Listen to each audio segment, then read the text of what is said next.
Okay, let's get started. This first country we're going to be looking at is Brazil. What I found out about Brazil is it's about 146 million people that live there, and 90% of the population live on 10% of the land. So that's a lot of folks on a little bit of the land, a lot of open space. The system of government is they have a president, a chief of state, and a head of the government. And they also have two houses. Another fact that I found very interesting is that Portuguese is the official language, which a lot of folks you think, oh, it's a lot of Spanish speaking. Next, here's some facts. 50% of the people are under age 20, a lot of youth. So if you're thinking about doing something in Brazil, you want to think about, hey, so there's going to be a lot of youth there. They got a strong industry section, very large agricultural. It's rich in natural resources. And one of those resources is the sugar cane. And this is used in the development of ethanol for fuel. I have a flex fuel vehicle, and so there's several different plants out here. So Brazil, they're on to something with this using their natural resources. Appearance. One thing that's very interesting about Brazil is the appearance. I mean, the people there, they really like to dress really nice. I've never been to Brazil per se, but I've met people who were from the country, and these facts that as I put them together and researched them, they stand the truth. Men like to wear three-piece suits and carry, it makes you look like you're an executive. Two-piece suits are associated with office workers. So if you're, well, we may look at and label as a middle class or upper class, you're going to wear a three-piece suit. The women in the business area, they're a little more conservative, but they really are into the nails and making sure they have manicures. One of the important things that I found out is the Brazilian flag. The colors are yellow and green, so you want to avoid these combinations in any fashion. It'd be like us as Americans wearing, red, white, and blue as a combination. It's very, very important. And finally, in the appearance, touching arms and elbows and backs is very common. So you see people touching their arms and elbows. When we give a high five or fist pound, they do some things a little bit different. Appearance continues. Another thing that I think is important, and I found out as I'm researching, I'm thinking, okay, what do we do? What's some of our things that we can compare them? Brazilians may pinch their earlobes and their thumbs to express appreciation. One of the things that I found, and this is kind of interesting, is flickering the fingertips under the chin indicates that you do not know the answer to a question. So I thought, wow, some cultures that could be an offensive sign, but here it's you just answering the question. One of the coolest things that I thought, and I'm like, I took a picture, and you do the okay sign, and okay, this is a rude gesture, so you do not want to do this. Where if you're a sign language person and you see this, avoid the okay signal. Behavior as it pertains to business. Never start into a business discussion before your host does. Business meetings normally begin with casual chatting. That's very important. They also have midday, the normal time for a main meal. It's a light meal, and at nighttime it's okay to have a little light meal and be less formally dressed. One thing about the behaviors in the meal times is their coffee. Brazilian coffee exceeds any kind of American coffee we have. It's very strong. So if you decide you want to go to Brazil and have coffee, be prepared for strong coffee. In Brazil, the restaurants, entertainment,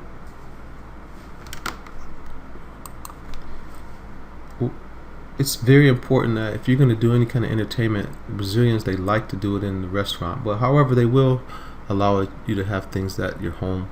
If you do, it's very important that you kind of send the host some flowers. What I found was important is to make sure you send the right type of flowers. Purple flowers are extensively used at funerals, so do not use purple flowers if you're going to have someone go to someone's house and have some type of a dinner party or something like that. You want to make sure you avoid that. And giving a gift is not required at a first business meeting. Instead, you just buy someone's lunch or dinner. I thought that was very important. When you do get together and you have the entertainment, it's important to look at the things that they do, some of the conversations that they may have, music. There's Brazilians, they like to do a lot of things that might be a little different from Americans. What I thought was very important is they have some good types of conversations and some bad. Some good conversation topics are soccer, family, and children. Some of the things you want to avoid are politics, poverty, religion, and of course the rainforest. It's very important. Brazilians, they do like to talk, and they like to be informal and have friendships. Something that you might want to dig in a little deeper is with this official language of Portuguese, and understand a little bit about that culture and how Portuguese plays into this. One of the things for communication here, a long handshake and good eye contact. This goes a long ways. Okay. When women meet, they exchange a kiss on each other's in the air, neck to neck. And first names are often used, but titles are very important. Next, we're going to go over to Russia. Russia has approximately 150 million people. Communism ended in 1991, and it reigned from 1917 to 1991. That's quite a few years. Personally, I still think there's some forms of communism, especially in the government, and it's not completely dead. But what we found out is a lot of countries have started breaking away from it.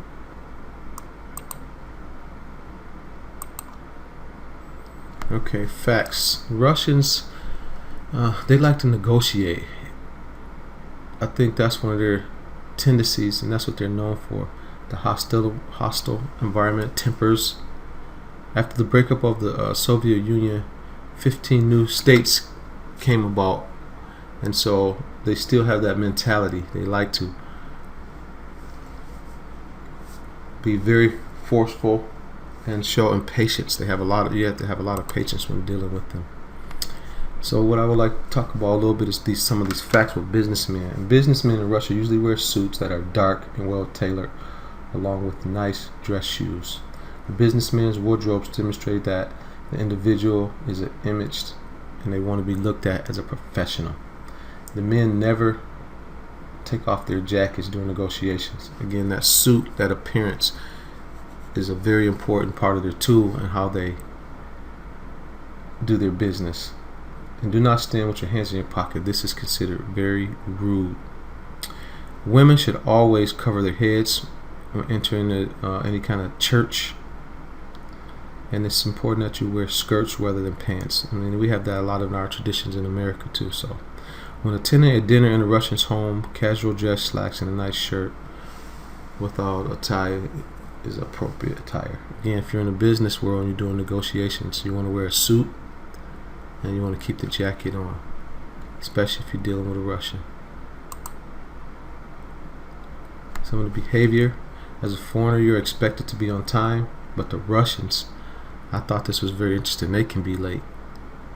And if you are late, do not apologize. Okay, so that's important.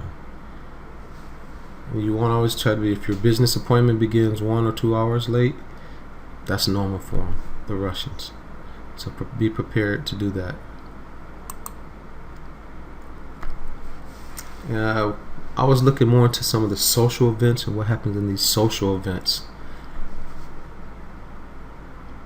It's important in a social event. What I found is that it's a little bit more relaxed. You got to have patience. You don't want to, even though you think it's a social event, you want to have patience. A lot of cultures have that. I didn't really find any research that with the Russians, they were looking at, hey, let me have tea. A lot of cultures you'll see they want to have tea to do that. And so their behavior, you just got to have patience. You got to sit and talk. I want to say they drink a lot of vodka, but I don't want to generalize that. I didn't see that in my research, but again, I thought about some of my experience in dealing with some folks. I know a couple that went to Russia, and they kind of talked about some of the cultures. I put on this slide a little bit about their religion. Russia is officially an atheist nation. However, there are some particular groups, religious groups, some Protestants and some Orthodox in Judaism. Not a lot, but some.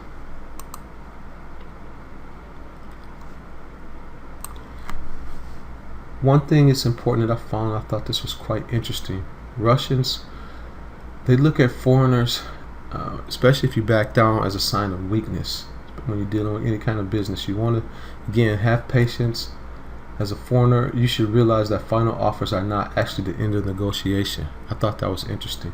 You want to keep pounding on your fist, pounding the table. You see that a lot in the movies. You see these things in movies and how you deal with them. That's what I found in the research. So all of my research indicated that you want to make sure that you kind of know, hey, this is not how it's normal. You want to sit, and it may not be the final.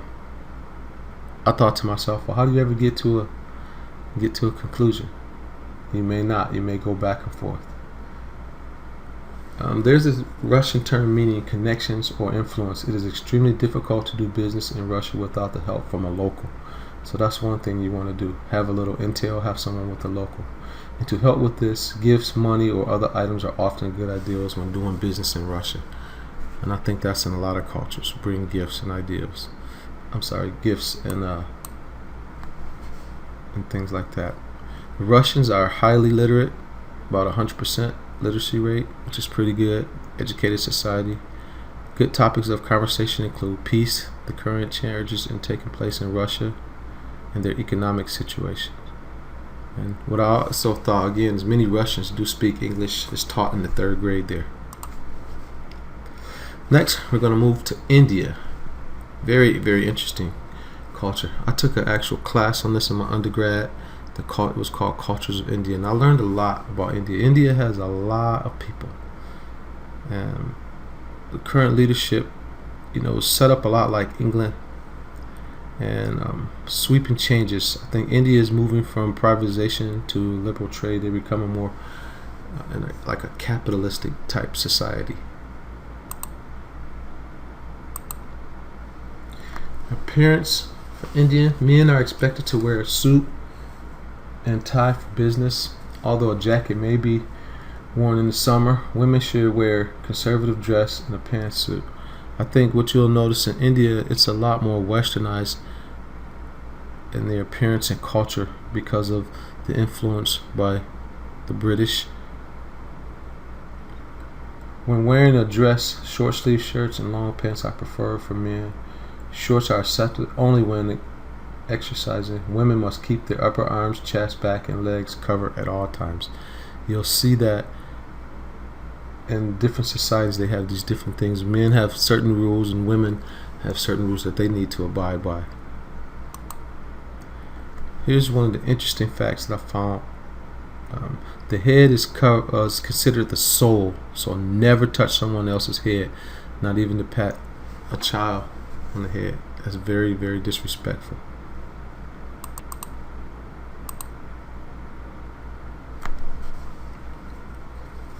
Next, I found there's a couple things with the hands and with your feet. Standing with your hands on your hips is interpreted as anger or aggression. Also, whistling is very impolite and can be viewed as a sexual proposition, so don't whistle. Again, and another one I found was your feet. Never point your feet at a person. Feet are considered unclean. If your shoes or feet touch another person, apologize. I thought, wow, that's pretty interesting. Not to get into a lot of details, I'm not sure. As I was researching that, I wasn't sure what do they mean by point your feet. So just keep that in mind. If you have dirty feet, don't touch anybody or point them at anyone in particular. Next, gifts are not open in the presence of the giver. So if you give someone a gift, set it aside and they'll open it when you leave. Finally, business lunches are preferred to dinners And two important facts is you want to remember: Hindus do not eat beef. Do not eat beef, and the Muslims do not eat pork. So if you're dealing with an Indian who is a religion is Hindu, no beef, and Muslim, no pork. There are 14 major and 300 minor languages. A lot of languages. And I would say these are more in the rural area than in the cities and the business area. The official language is English and Hindi. English is widely used in business and in the political area. So, but again, there are more than 14 major and 300 minor other languages. India has a lot of people. Last thing here in the communications: do not thank your host at the end of a meal. Thank you is considered a form of payment and is very insultive. And finally, titles are very important. Always use professional titles when you're working with Indians or having business dealings. Okay, next we're going to go to China. China is the big monster in the room right now. It's the one of the, everybody knows about China because of the manufacturing and what's going on in manufacturing. As I was doing my research, I started finding out things that manufacturing is kind of on a standstill, and it's actually being reversed because of the high labor costs in China now. So China, you think about it, last 20-25 years, everything you picked up was made in China. A lot of developing countries are now starting to get into manufacturing. So if it's an underdeveloped country, Vietnam, Thailand, those places, they're starting to get into manufacturing. And what's happening with China is like where everyone else, the labor costs started rising, so other countries started getting into the markets, and China's economy is slowing down. What I think is important is I don't want to go through a bunch of slides like I did before, so I found a video that I'm going to show you guys. So stand by. Let's get this video going.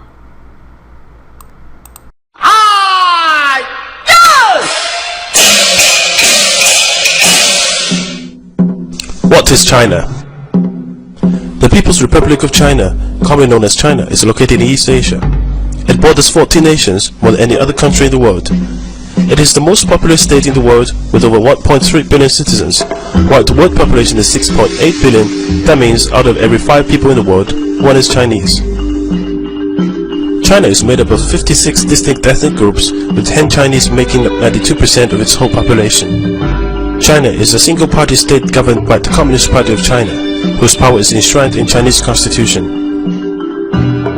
Though China is officially an atheist country, its religious roots lie within Confucianism, Buddhism, and Taoism, and from these most social and moral values are derived. There are also a significant number of Chinese Muslims who arrived via the Silk Road trade route and still retain their own distinct culture. History. China is one of the world's oldest civilizations, dating back more than 5 millennia, and was ruled by successive dynasties until 1912. During this time, many great discoveries in the fields of science and technology were made, including the inventions of printing, paper, gunpowder, and the compass. This period also saw the construction of many landmarks, such as the Great Wall, which stretches over 4,000 miles, equals to 30 return travels from London to Paris. After a period of foreign occupation and civil war, the Communist Party of China, led by Mao, gained the control of mainland China in 1949 and established the People's Republic of China. The modern China of today is as much shaped by its past as it is rapidly abandoning old ways and looking to the future. While many of its big cities are comparable to any in the West, the underlying culture is still vastly different. Traveling outside large urban areas also highlights the growing disparity between rich and the poor.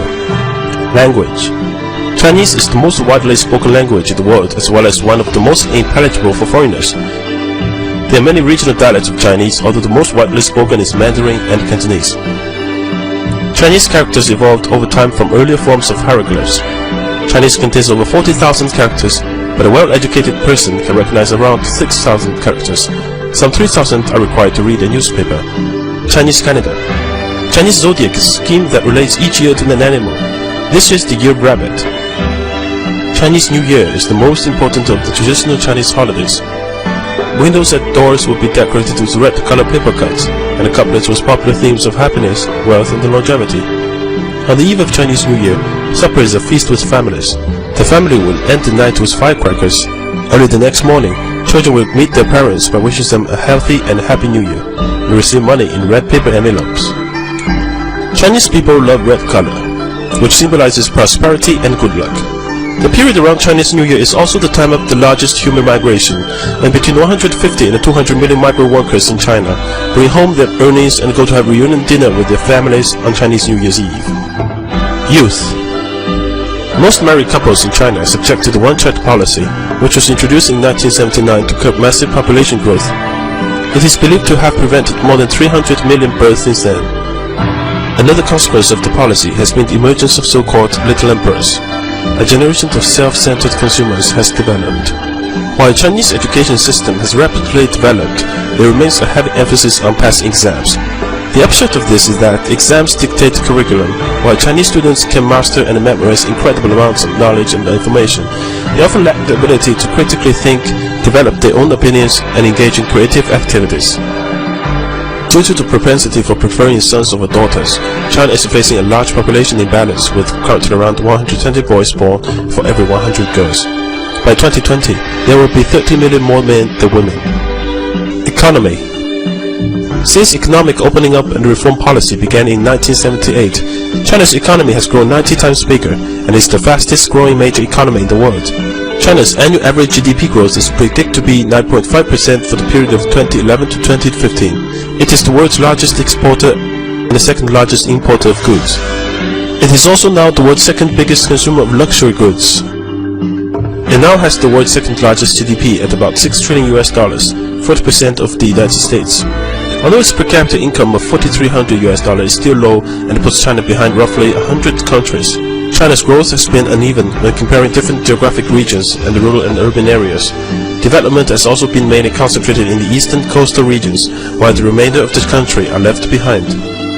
In the past decade, China's cities expanded at an average rate of 10% annually, a scale unprecedented in human history.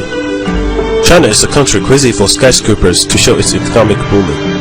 More than 200 skyscrapers are being built here now.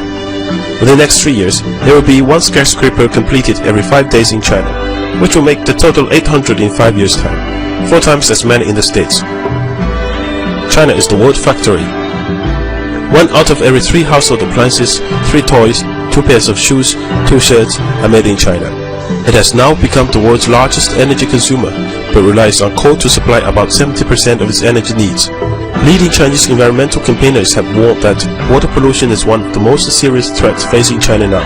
Yet with $34.6 billion invested in clean technology in 2009, China is the world's leading investor in renewable energy technologies. China produces more wind turbines and solar panels than each year than any other country in the world. Food. In such a large and ethnically diverse country, each region has its own local specialities which the Chinese are often keen to try and introduce to others. Generally, you will find hot and spicy food in the west and the central China, and the cooler food in the south and the north. A Chinese dining table is usually round, allowing everyone to engage equally in conversation. It will be set empty bowls, plates, and chopsticks for each person. Food dishes are placed into the center of the table to be shared between everyone. Don't be put off if you see people spitting bowls or seeds onto the plate. This is perfectly normal. Contrary to what you might find in your local Chinatown, Chinese food is generally healthy and often beautifully presented. Texture, flavor, color, and aroma are key considerations for all Chinese cooks, even above nutrition contents. Chinese dining is about showing respect and hospitality for the guests, and is often used as an extension of the boardroom. Heavy drinking is often part of doing business, and it is expected that you will keep up with the others. If you do not want to drink alcohol, make it clear before you start. Core concept. Face. 面子. The concept of face can be loosely described as someone's social status or reputation in the eyes of others. Throughout the Chinese person's life, it must be maintained and enhanced through giving to and receiving from others in both words and actions. It may be something as small as who gets in the lift first to the awarding of a multi-million-dollar contract, but without it you will have very little power or influence. To make someone lose face or even unknowingly is a huge dishonor and could mean the end of a relationship. Connections. 关系. Guanxi literally means connections or relationships and essentially boils down to exchanging favors. You scratch my back, I scratch yours. It can loosely be compared with the idea of network in the West, but usually goes much further in terms of developing and nurturing the relationships through social exchanges and favors, which must be repaid at greater value in time. Relationships between families, friends, and the business of associates are often closely interwoven. In such an environment, issues of corruption are not uncommon when Guanxi obligations take precedence over normal rules or laws. The doctrine of the mean, Zhongyong, known as the doctrine of the mean or good mean. This concept involves balancing one's position among a group to maintain conformity and a sense of harmony. To do this while still achieving one's personal objectives is considered by the Chinese people to be the ideal way of living. This can apply to the workplace, where one should behave in a way which is seen to be neither ambiguous nor lazy at the same time. Chinese people never openly criticize, ignore, or make fun of a person in front of others, even jokingly. When discussing individual performance, they always emphasize good points before bad points. Differences. Chinese people may ask you personal questions or make observations about your age, income, religion, or appearance, but don't take it personally. Likewise, Chinese rarely say please or thank you, as it is seen as a necessary formality between friends or family. In a Chinese meeting, often only the most senior attendees will talk, and all questions should be directed to those people. Silence is not a sign of weakness in China. Often the unsent message is more important than what is being said verbally. To be successful in China requires different ways of thinking. A famous Chinese historian professor put this well. The Chinese people are frank yet tactful, honest yet sophisticated, suspicious yet gullible, unscrupulous yet loyal, advocate etiquette yet often appear unmannered, stand for the golden mean yet are extreme, value the quality of being thrifty yet like to parade their wealth, maintain traditions yet love to chase modern fashion, believe contentment brings happiness, yet often daydream about becoming overnight millionaires. Believe the word of the fortune teller, yet lack affiliation to any religion. This is China, one big contradiction which refuses to be placed in a box. In China you will find all extremes, but that's all part of the challenge and adventure of doing business here. Be patient and have fun. Wow, that was a very interesting video. What I want to do now is just talk a little bit about some of the facts that I found. You picked up some of these in the video, and some of them I just kind of researched. So this is going to be a lot shorter presentation. I mean, China, I could probably spend at least 30 minutes on talking about China and the cultures and the appearance and all those kind of things. One thing is China is believed to be the oldest continuous civilization, and Beijing is the capital. So if you look at China, it's several societies within society. One fact that I didn't point out was there's approximately 1.4 billion. That was the last census I think I found in 2010. 1.4 billion Chinese. And so when you have that many folks, you're definitely going to have a lot of different societies and different facts and cultural things that comes. We have that even in America. We got our Southerners, our people from the East Coast, from West Coast.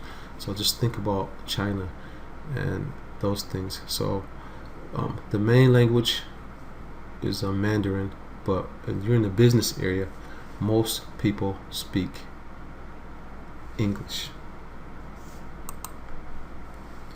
Some of the behavior, and this is very important, you don't want to use a lot of hand movement with Chinese. It's very distracting, and the Chinese, they don't want it. As I researched that, I know a couple of folks from China dealing with people from Michigan State, and I met a guy, he was a research person from China, and so you want to try to understand the culture. I have some students, and I would recommend, if you're going to do any kind of business in manufacturing, you start focusing on China. Some of the facts that I pointed out earlier, and as I was researching, is their manufacturing, again, it is slowing down a lot, but I don't think they're going to ever be able to, any other country is going to ever be able to create the magnitude that China has had. So you have lots of opportunity. We've taken folks from the city of Lansing to China, out to the different places in China. So you want to make sure you do that. Next, do not point, do not use any kind of hand hand gestures. One thing I wanted to point out too is when you're in a business area, it's very conservative for men, so make sure you wear dark colors. And women should avoid high heels. The Chinese, they frown on women who display too much. So suit, colors, make sure that it's not very distracting and very, very, very conservative.